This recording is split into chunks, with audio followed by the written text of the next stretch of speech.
Jason Resnick, my brother from another mother, except for the wrong NFL team. Welcome back to the WP Minute. Thanks for having me, Matt. And it's the right team. Let's face I've it. never wanted to join the Bills Mafia, but I did this weekend. And my God, they put a little bruising on your undefeated season. Yeah, but you know what? That's fine for me. Because one, they should have like 3 losses anyway. Mm-hmm. 2, who wants that undefeated thing over their head the whole season anyway? Yeah. And 3, they're going to have to play the Bills in the playoffs anyway. So I'd rather have them lose the regular season and win the playoff one. So I'm good with it. The team that you secretly root for, which are the New York Giants, they beat the Patriots when the Patriots had an undefeated season. So yeah, I'm right there with you. That undefeated number can really be a cloud above your head. Mm-hmm. For sure. Yeah.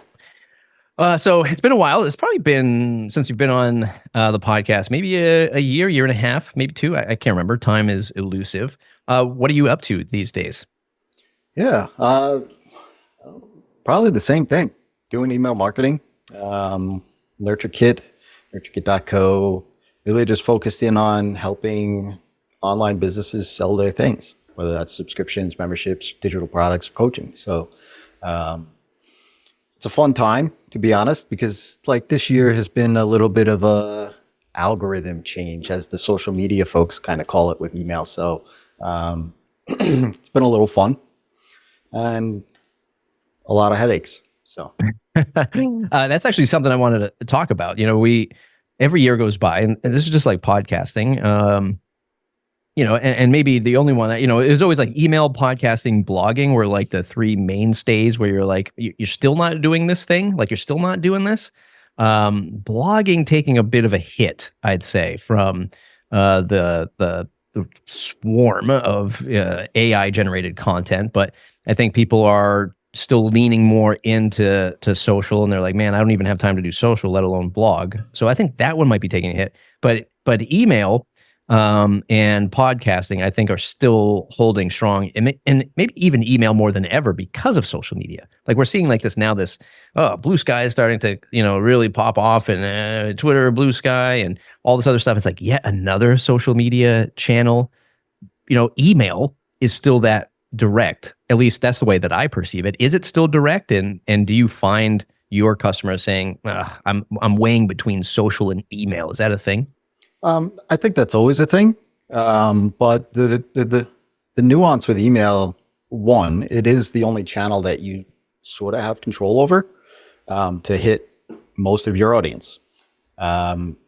This year was a little different because Google and Yahoo teamed up, and they kind of pulled some levers on the email servers that throughout the web. So basically, you have to jump through a little bit more hoops these days with email authentication, kind of like basically enforcing the best practices that you should have done with email marketing, but a lot of people didn't.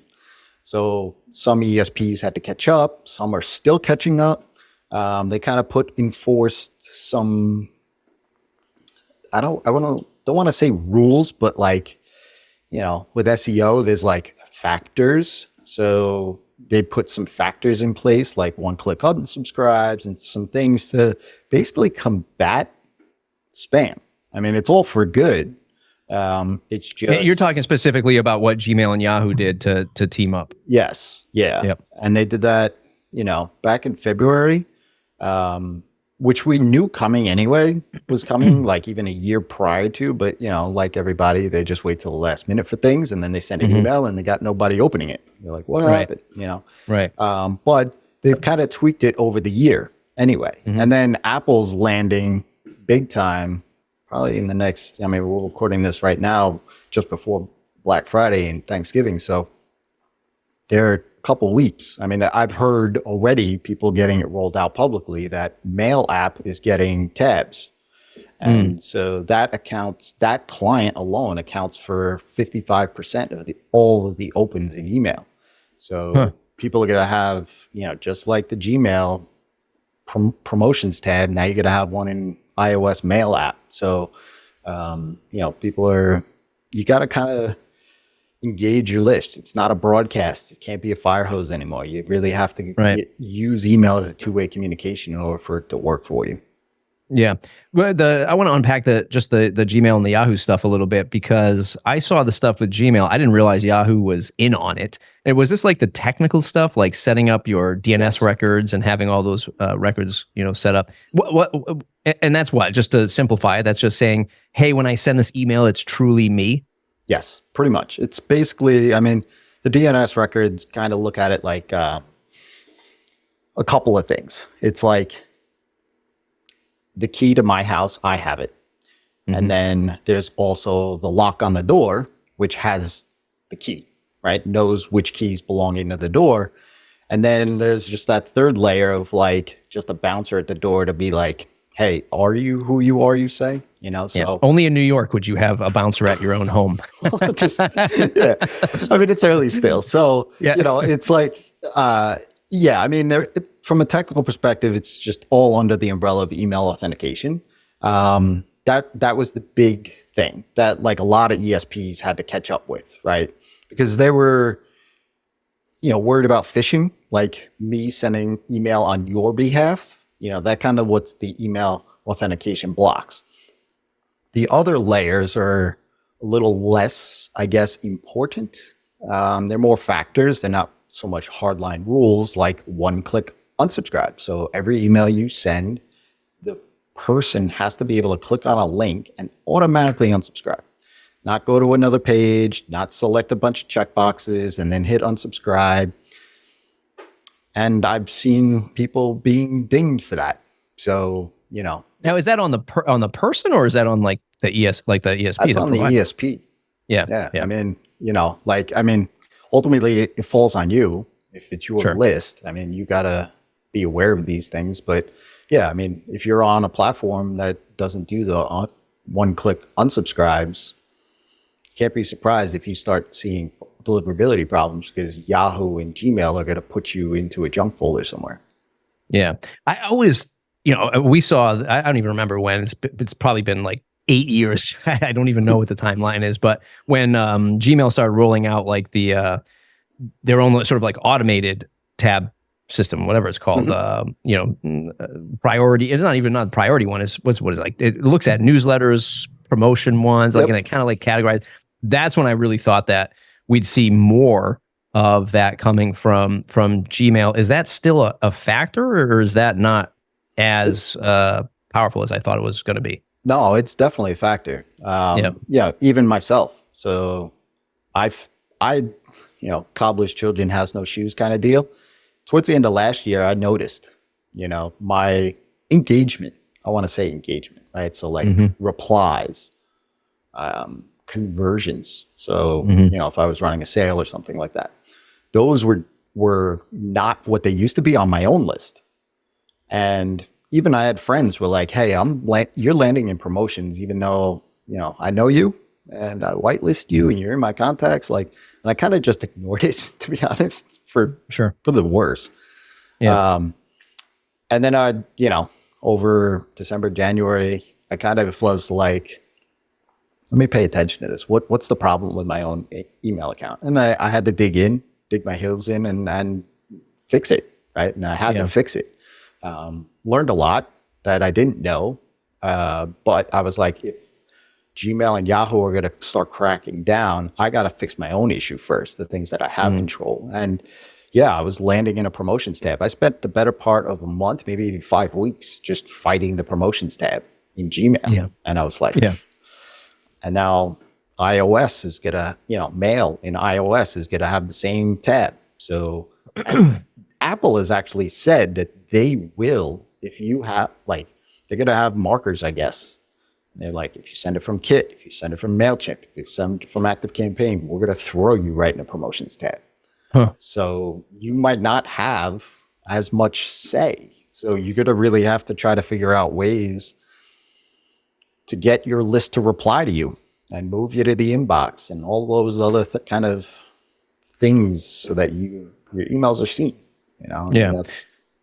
I remember a time where you would, you'd have somebody sign up to your newsletter, and you'd have to redirect them to like an information page that said, hey, if you see yourself going into like the promotions tab, click a button and do that. Is that something that people still do? Is that like common practice to It's whitelist your own emails? Yeah, it's coming back because of Yeah. this.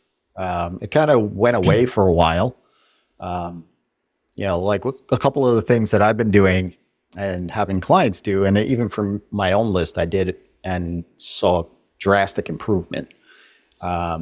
Is like with lead magnets. You send the autoresponder. You do the thing that you mentioned. Hey, if you find me in that autorespond email, if you happen to find me outside of your inbox and in the promotions tab, drag it over. And I had a little animated GIF of the thing happening and all that. And then following it up a few hours later, I found that 4 hours is kind of the sweet spot. If they don't click the link in the first one, send them another email and then ask for the reply.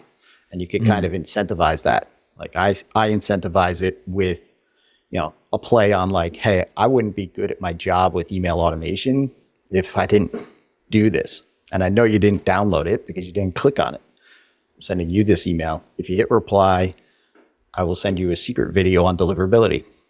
And that works. And that carries through. Just that initial handshake as soon as somebody comes onto your list is so, so important because Gmail actually learns the behavior of your inbox. So what it puts in my promotions tab may not be what it puts in your promotions tab. Right. So yeah, and Apple isn't. Apple's pretty aggressive because again, in the podcasting world, when Apple released, I'm gonna forget the name of their technology, but basically, it's like everyone has a mini VPN on their phone, right? So you or through the Apple services, so you would access like emails. You can now just click a button and say, "Don't give my my actual email. Give them this sort of like VPN like email, this masked email that is just a random email that's covered by Apple, and then it just sends to your inbox." Has that had an impact? Yes. I look at my list. I don't see anyone using that. Actually, when I look at my list. So they might not be using those, and I call them burner email addresses. Right? It's like a burner cell phone you see in the movies, right? You don't see that. However, as a part of that, there's mail protection. And what that does is it has Apple actually open the email, click on the links to make sure that it's a good and not phishing email, and then passes it into your inbox.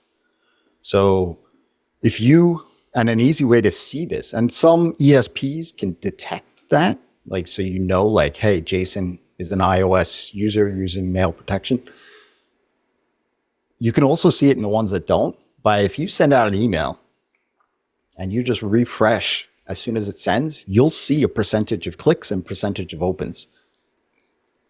It's a good bet that those are software, because nobody's sitting there refreshing their inbox waiting for your email, right? So I know on my list I've got about almost 4% open rates, and I've kind of tagged all of those people as mail protection, iOS bot, right? Because for an email marketer perspective, if somebody's doing clicks and then I trigger off campaigns based on those clicks, I want to make sure that it's a human.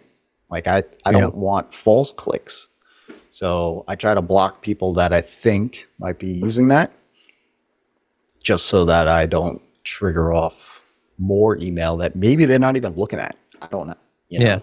I want to talk about some of these strategies, but what you're saying right now is giving me a lot of anxiety, right? Like, do I have to do this now? Like now I have to run like a formula against my list and figure out who's doing, potentially doing the email protection, who's just this automated bot and nobody's actually looking at it anyway. I feel like these are the things that these platforms should be doing, the ESPs, the kits, the MailChimps of the world, to make my life easier.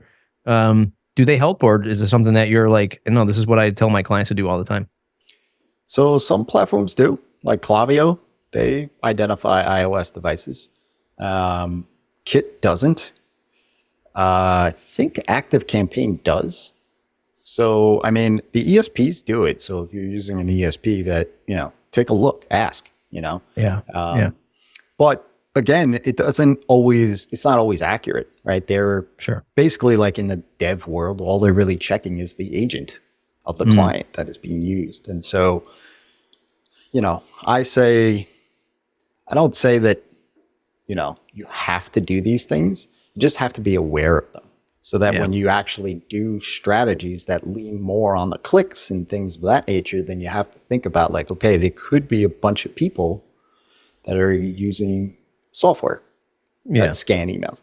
And it's not just, talking a lot about Apple and stuff and Gmail, but like hey.com, that's a privacy focused platform. They don't track Hmm. clicks, they don't track opens, they don't send those back to us.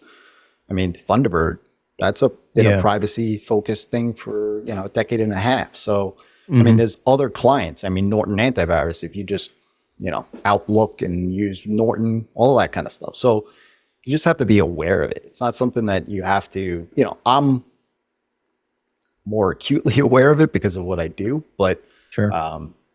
for people that are sending their weekly newsletters, you just have to know that this is out there. You don't have to really take too much action until you start to think that something's going on or you're going to use a behavior strategy based on a click. Mm. Seems like just yesterday you would land on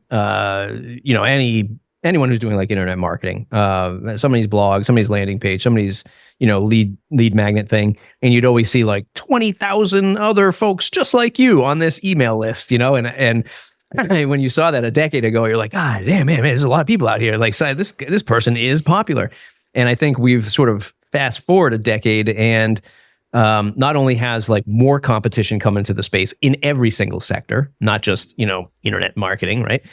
That's a big pool anyway. But like I don't see that anymore. Like I don't see anyone really touting like these big email lists anymore.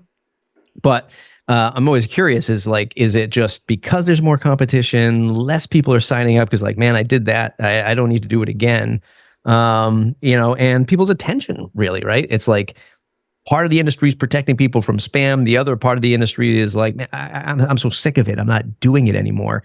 And basically, the question that I'm getting to is we're really starting to see, well, at least in my opinion, you can correct me, smaller audiences, right? Whether we like it or not. Like we all used to want to have 100,000 people on the email list. I feel like we're trending towards smaller audiences. And now this is what you have to work with. Fair assessment, or how do you see like when people come to you and they go, I just want to grow my list, and you're like, that's not it, man. Yeah, I mean, it's a fair point. I think depending on the business, I work with clients that have had, upwards of 1 million subscribers on their list. I've had, I say this all the time. Like I had a client a couple of years ago, 700,000 people on their list, and they couldn't crack 5 figures on a launch.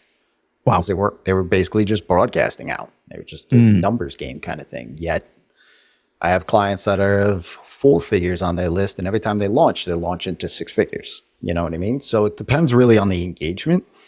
And I think that that's really what we're all getting at, right? Like from a user perspective, we're all blasted with a whole lot of information.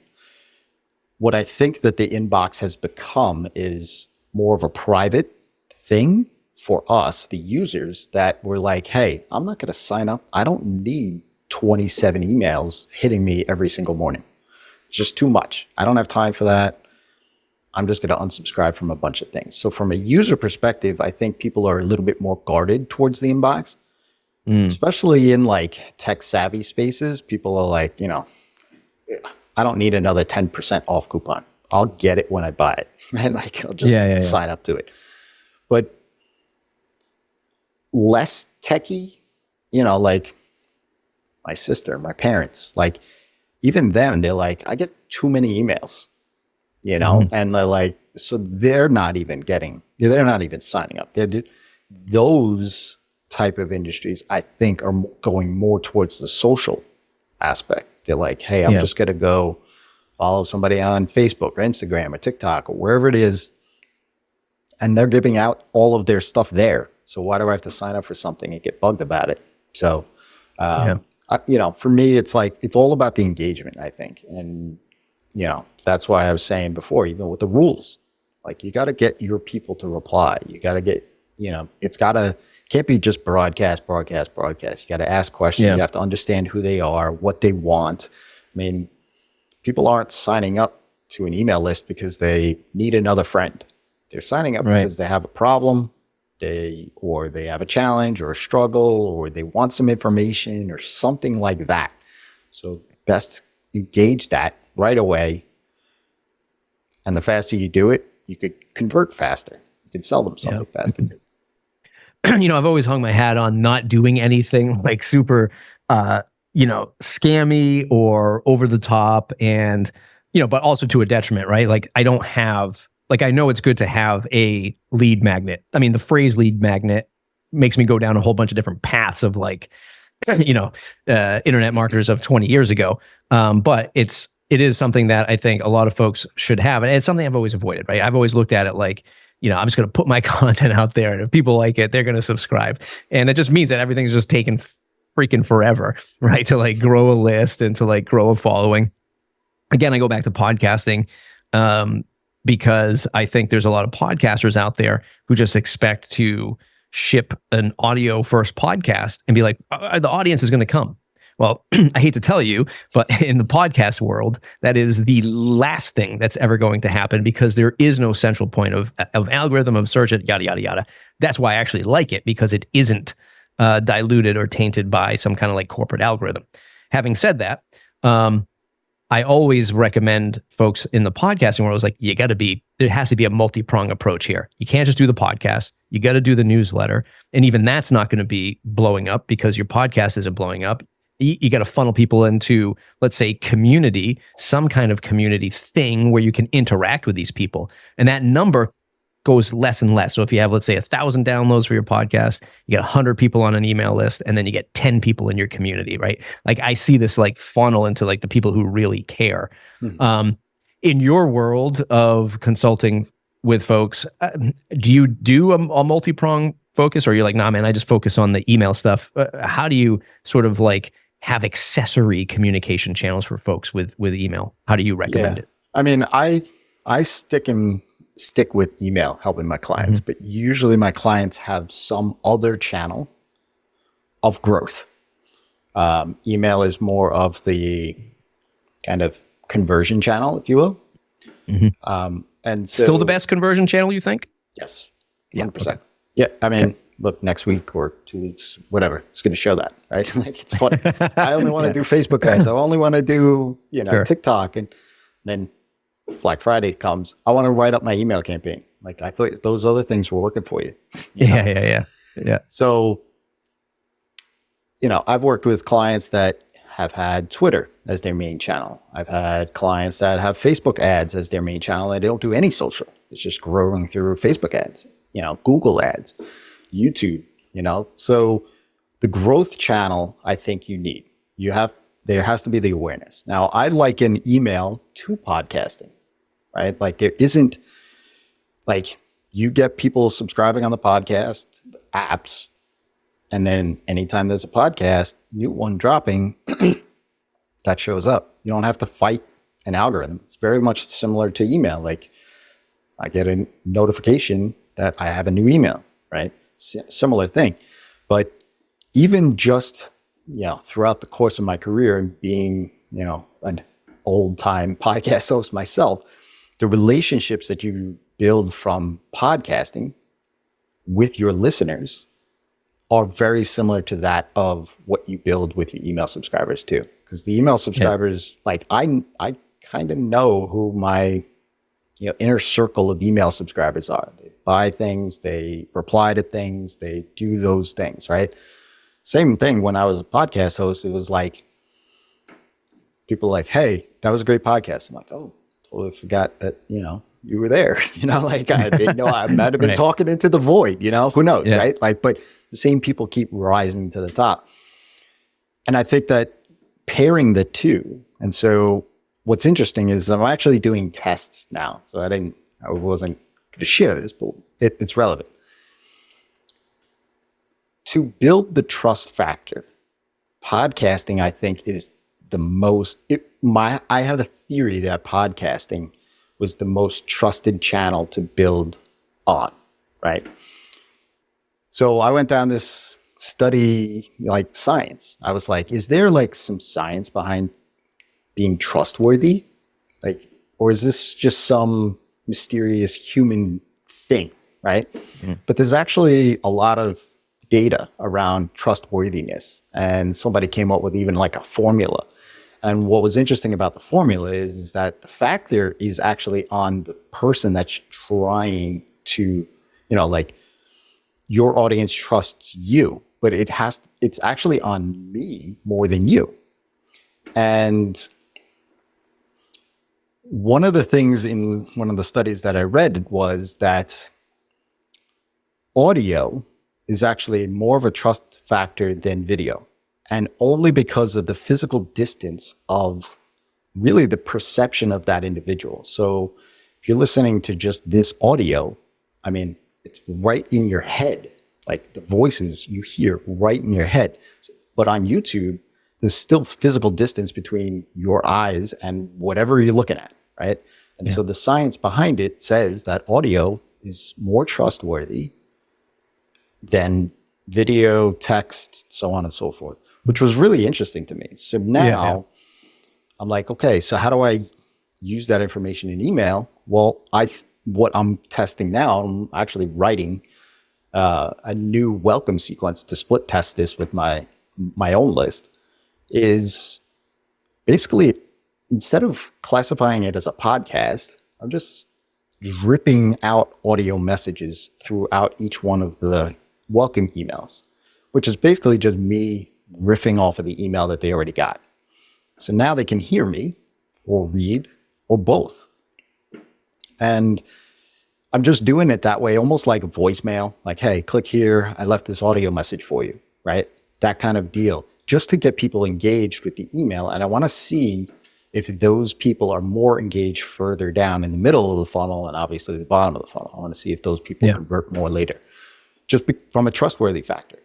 And it's interesting because, like I said, I think podcasting, I mean, if anything, this election taught us is that podcasting is now booming, right? So it's not going to go anywhere, but I think that, I think it's a tool, a channel. I think that more people need to explore way more than some of these social media sites. Like, I mean, I just went to Blue Sky too, and like, it's just like, oh, great, another one. Like, just another one. Right. Yeah. I mean, it's just another one.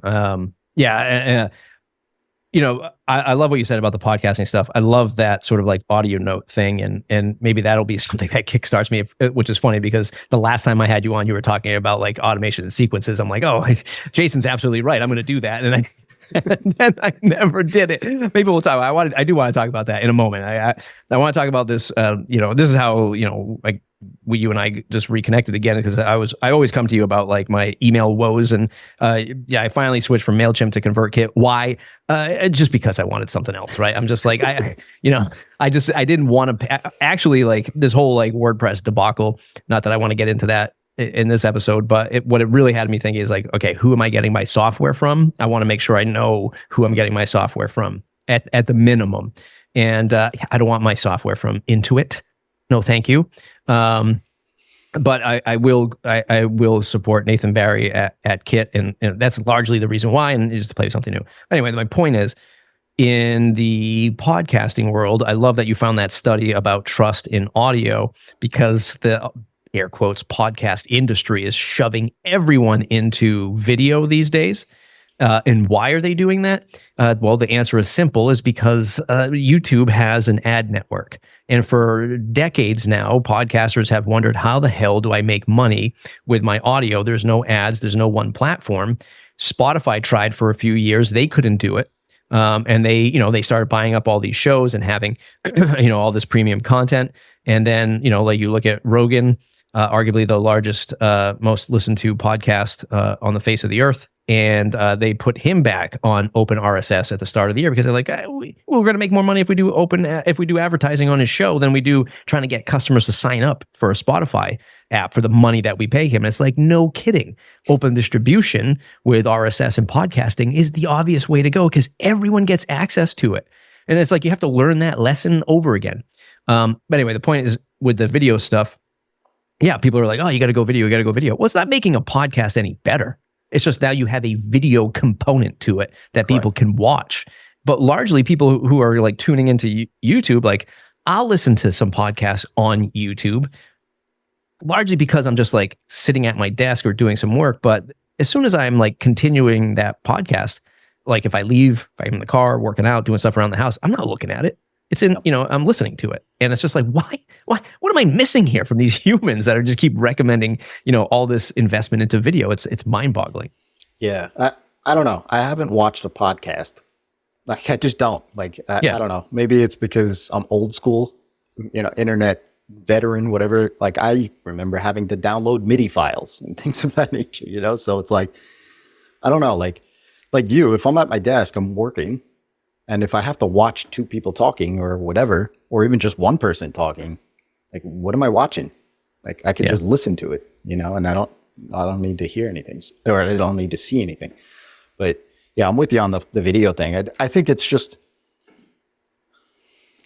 maybe it helps discoverability. I don't know. I haven't been in the Well, it definitely does because right? because YouTube, obviously the search, and the algorithm, and that's what podcasting doesn't have. Right.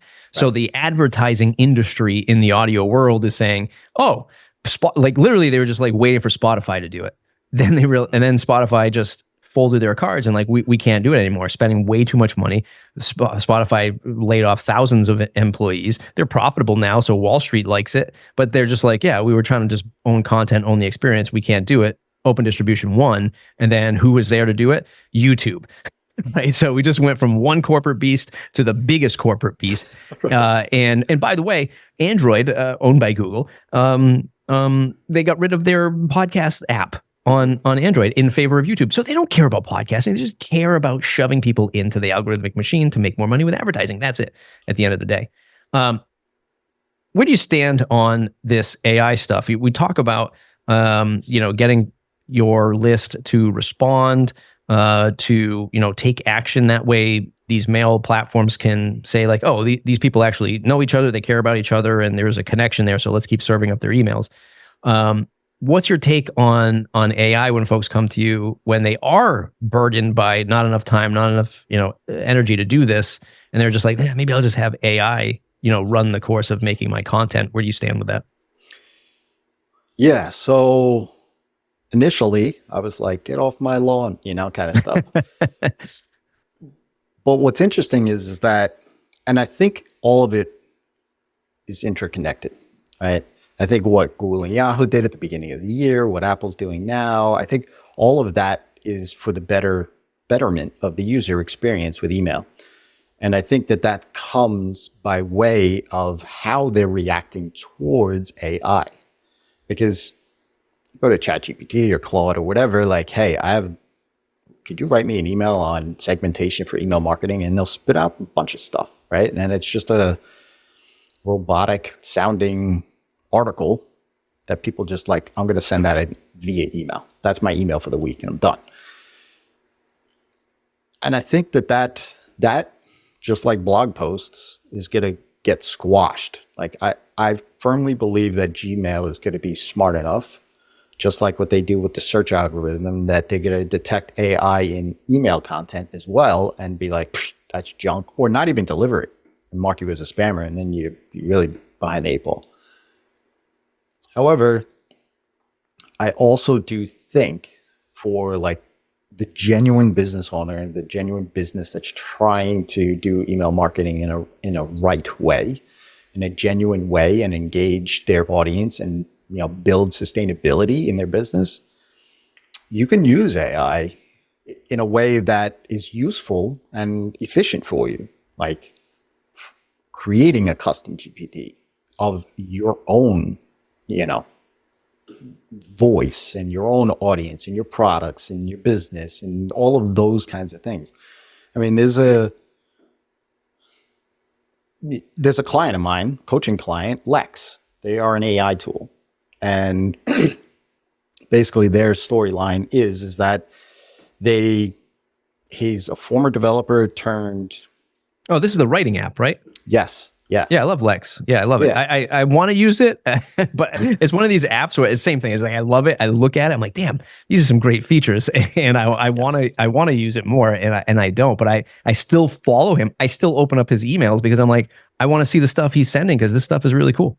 Yeah. Yeah. I mean, it's basically like ChatGPT, but on writer steroids. Like Yeah, it like helps Google, you like a write Google and all Doc. that stuff. Yeah, Yeah. yeah, And what they've done is built an integration with Kit that then it learns, its AI learns how you write your emails so that then when you ask it for information and all of like your stuff is in there, right? And I think that that's super useful, especially for like the busy entrepreneurs and things like, you know, I'm a solo. putting it on my to-do list right now because I was like, I'm going to use this because, and now you might have just triggered something I can use it for. And I will tell you this. So I've tested it, and this was funny because I get asked these things from time to time to check these things out and like, what do you think about these things? And sometimes these things aren't on my radar, but because I planted my flag with Kit, like people ask me these things, and I gave it a try, and I tried Lex a while ago, and I was like, okay,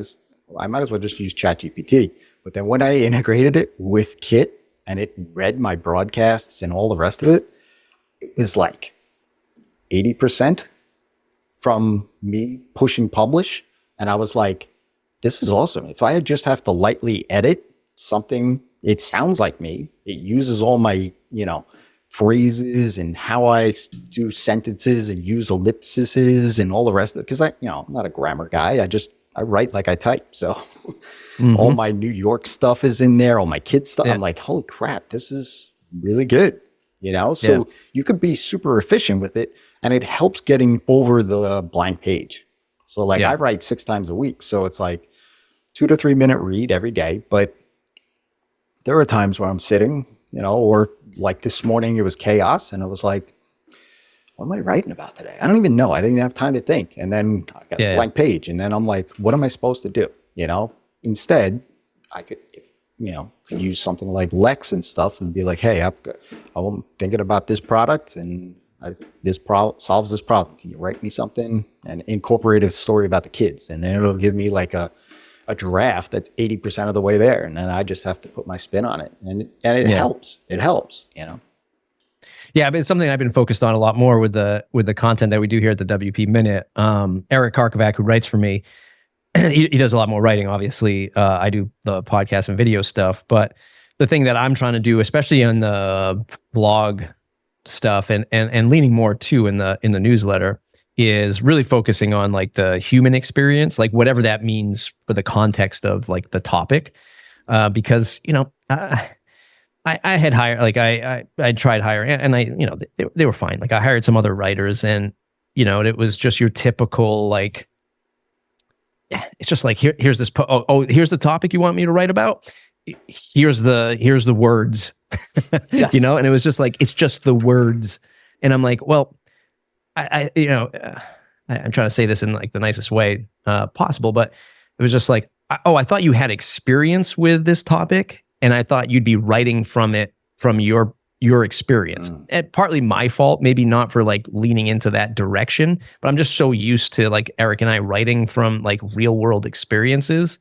One, as like, that's the North Star for us, is to like write that kind of content so that it's not mixed up with AI algorithm stuff. Like this isn't just some AI generated thing.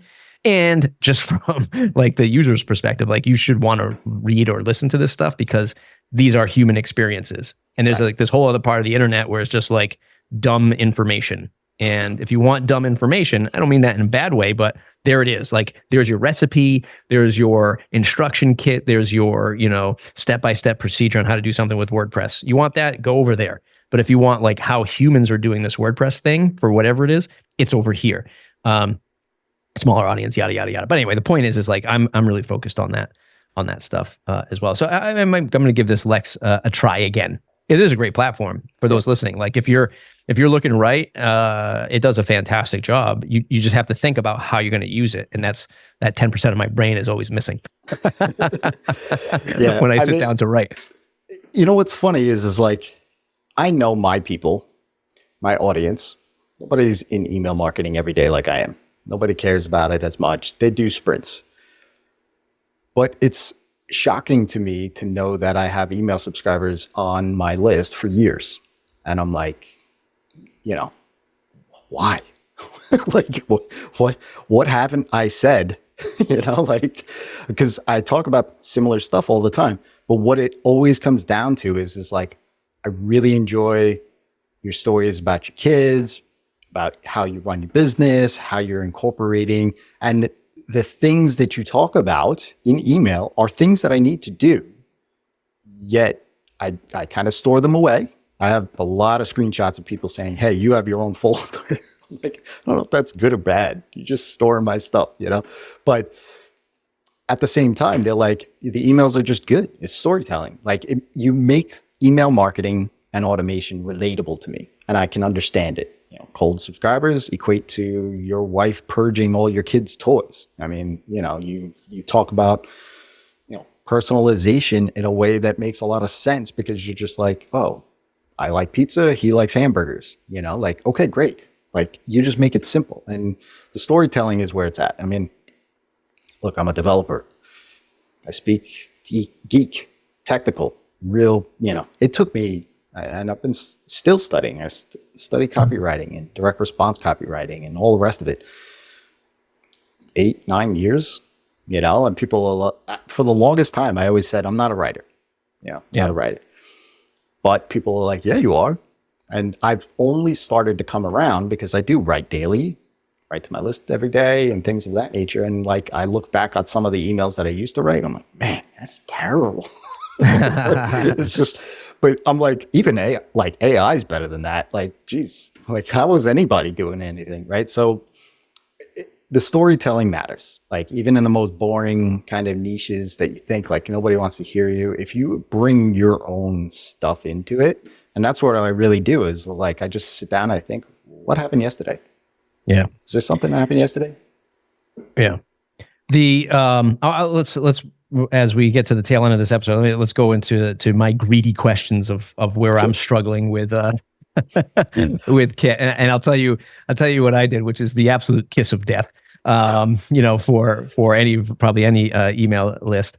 But if you're listening to this, you haven't subscribed yet, thewpminute.com/subscribe. One of the things that I have been transitioning to as like a publisher as a whole is I was like trying to really make WordPress news work. It was a tough time to quit that concept with the WP engine and automatic stuff that popped off. But like, I have no desire to be wrapped up in the lawsuit. And one of my clips from an episode that I did have Matt on was is in the court documents for the case, and I certainly don't want that stress in my life. So I'm done like covering it now, and largely done with WordPress news because it doesn't make any money. It's a very niche audience, obviously, and I was really energized to do much more of like promoting WordPress and getting people excited about WordPress, the content anyway. So my emails used to be my script. I used to do a 5-minute show every week on the WP Minute, and it used to be my script that I read on the podcast was the email. And it was a very personal message. Like, this was like thought-provoking stuff and like whatever major thing was happening in WordPress at the time. And I've shifted away from that. But what I'm still doing now in the email is putting in that personal note that isn't published anywhere else. So it's not going to be a blog post. It's not going to be part of the audio. I mean, it could be like a little bit, but it's largely something I'm thinking of about WordPress that week and condensing it down to 5 or 6 paragraphs, right? And then it's, here's the content I shipped this week, whether it's a podcast, a video, an article from Eric, something else I find like super interesting. That's the strategy that I've implemented for the newsletter. That is just to give you a frame of reference. But what I'm not doing when people sign up is anything else. I'm not sending them a sequence. I'm not sending them an automated message that says thank you. Last or 2 weeks or 3 weeks ago, I did do a as I mentioned, I switched to Kit. I did a survey, and I did tag people that took that survey to let me know what type of WordPress person they are. Freelancer, agency owner, none of the above, and I had a couple like questions, so I could just at least run that against my list. And I'm burying the lead here, but the kiss of death that I did was I took an old Matt Report newsletter list from MailChimp and my current WP Minute newsletter and smashed them together so I could have a bigger number. Yep. And it made me feel good, but it also got me off of MailChimp, which was largely what I wanted to do. Mhm. And I definitely see my average open rate drop compared to what WP Minute is or was when I was on MailChimp. It's not hideous. I'm looking at it right now in the last 30 days is 44.18%. I don't know if that's hideous. It could be bad. I don't know. It doesn't look terrible with an average click rate of 8.21%. But so that's where I'm at. That's the kiss of death. So largely the question is like, what should I do next? Like, where do I go next to at least start warming up the list so that I'm not failing at all of these critical endpoints, which is like Apple and Google and Yahoo? Yeah. For the existing list, what I would do is for the foreseeable future, say, if you're sending it weekly for like the next month, I would take the people that open the emails and click on the emails, send your emails out to them first, and then send it to everyone else an hour later. Because what happens there is that the engaged folks, that 44%, they're already opening. So you're going to see those numbers go higher. And what happens is when you follow that up to the unengaged folks that aren't checking your email, the Gmails of the world and subsequent Yahoo and Apple eventually and all the rest of it, they're going to say, oh, we've seen this email before. I guess we need to deliver that to the inbox because the reputation from the previous engagements on that same email say that this is something that's worth it. So I would suggest that for your middle of the funnel. For the people that come onto you, I would take that poll that you made, set up one email, welcome them to the list, put that poll in there, and then just give them the expectation of when you're going to send emails, the kinds of topics that you're going to discuss, and the format of it. Like what you just described to me. Like, hey, each of the emails is going to be a little bit of an editorial of what I'm thinking about and what I've found and things of that nature, points of interest. And then you're going to get updates on some of the content. And that's what you have to do. Like just one single email just to kind of do that handshake. And the poll in there gives that engagement factor, right? Like, who are you? Are you a freelancer? Are you an agency? Something else, right? Like just to be able to then, now you have a natural segmentation on your list that then like, oh, I don't know why we have an influx of agencies all of a sudden, and that could then shape the kind of content that you're going to do or sponsors that you get and so on and so forth. So, yeah, I mean, you've already done the work. So it's just like, let's just tweak some things. Like if you're going to write the emails, then just split the list. Just go back to the last couple of emails that you sent and everybody that's opened, just tag them with like engaged. So now you send engaged folks first, and an hour later, everyone else. And then just add one email into your list to automate that polling right off the bat and ask. One of the things I think that I'm missing,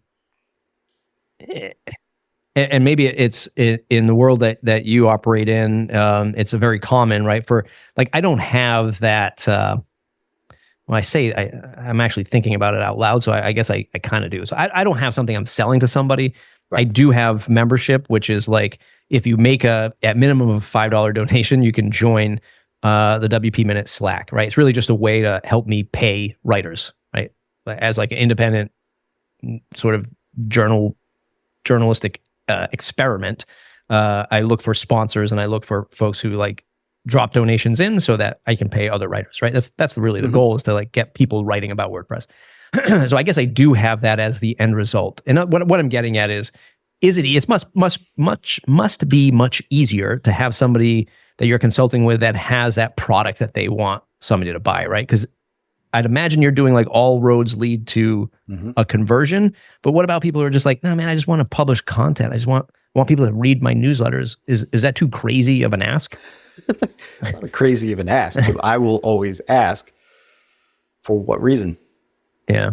right? Like, I truth is everybody that comes to me, they want to sell through email. Mm. They might not have a product yet.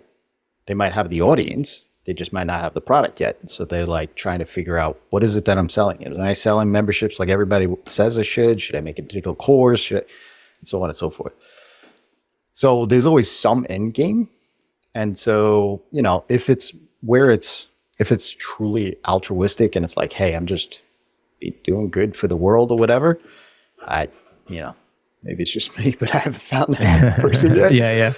But, like I would, if you have that donation in every single email, I would, if you're not doing it in every single email, definitely do it in every single email. And then if you do it in every email, mix up how it looks. Yeah. Because just like back in the day when you had banner ads across blogs and all the rest of it, nobody sees that stuff after a while, right? Like it's just like, oh yeah, I forgot. Like you got 8,000 like all those recipe sites where you're just looking through here, So if the Slack is the thing for the donation, try to change up what that looks like. Sometimes being a text, sometimes being a button, sometimes in a PS, sometimes up at the top, things like that. And people will click on it for sure. And you'll see more donations for sure. And then that'll fuel the fire behind the scenes and maybe get more content. That's kind of how that flywheel starts working. I mean, I think sponsorship for you probably would be a good avenue as well. I mean, you have sponsorship is the very targeted audience. So, and even if you broke it down, like if like, hey, 30% of my list are agencies, I mean, that's where even more money comes into play. Like you could charge for that. You're like, hey, I'm going to run an advertising, a campaign that's just straight to agencies. You can be creative about that. Justin Moore talks all about that kind of stuff. Yeah. One last question. So I have, for folks who have like a backlog of content like I do, one of the things I was thinking is, okay, if I can get folks segmented, right? They take the survey, freelancer, agency, product owner was the other one. And I have like all these different categories of content. I think you've kind of answered it when we talked about like, all roads lead to like, where's that maybe monetization play? I'm thinking, how do I keep this person engaged when I've got all this back catalog content? Maybe I want them to see it. Does it make sense to like once a month to all the freelancers send them a freelancer article that we wrote? Once a month, send the product owners an interview we did with somebody who's making $1 million a year with a WordPress plugin. Like, does it make sense, or is that just ends up being just broadcast content that people are just like, uninterested? I would take the content that is specific to those people and create an evergreen sequence that goes out on the another day of the week. So now you got 2 at-bats a week. Right. So in other words, like let's say Tuesday's your day that you normally send emails. So on Thursday, they're going to get evergreen content that is valuable in regards to who they are. And then what you can do in your welcome sequence when you frame that poll saying, hey, we have a huge back catalog of resources, tips, articles based on who you are. Please fill this out. And then you will get that. You'll get that along with our real-time information as well. And then now you got multiple times. And even if it's just something that you set up where it's like 2 months and then it's done, that's fine. Then they go into, just the once a week thing. But that's what I would suggest to do. I mean, I did that for quite some time. I had actually 27 weeks of content because I was writing daily. And I was like, you know what? I'm going to make a hybrid evergreen sequence where I got busy and I was like, look, I just, I can't write every day, but I've got all this back content. And so what I did was Monday, Tuesdays, Thursday, Fridays was evergreen content, and Wednesdays and the weekends was the real-time content. And so that lightened the load for me, because there were some times where Wednesdays wasn't met or the weekends wasn't met or something like that, but people were still being engaged. And so, they were getting valuable information, and, they knew that. I was upfront about it. So, Yeah. But nobody was to the wiser anyway. They didn't care. Right. As long as that information is valuable. Jason Resnick, res.com, 3Zs, rezz.com, nurturekit.co if you want to chew his ear off and get some great consultation about setting up your Kit account, or I'm sure other platforms as well. Nurturekit.co. Jason, where else can folks go to say thanks? Yeah, at Res on X when I'm there. I'm not there very much, but you could go check out the YouTube channel, youtube.com/nurturekit. And yeah, I'm always open to email. I mean, that's where I'm at all day, every day. So if you're on my list, just hit reply. You don't have to worry about, hey, this isn't in reply to the email that you sent to me, but just hit reply. I'm open to a conversation always. Fantastic stuff. Thanks, Jason. Thanks for hanging out today. Yeah. Thanks, Matt.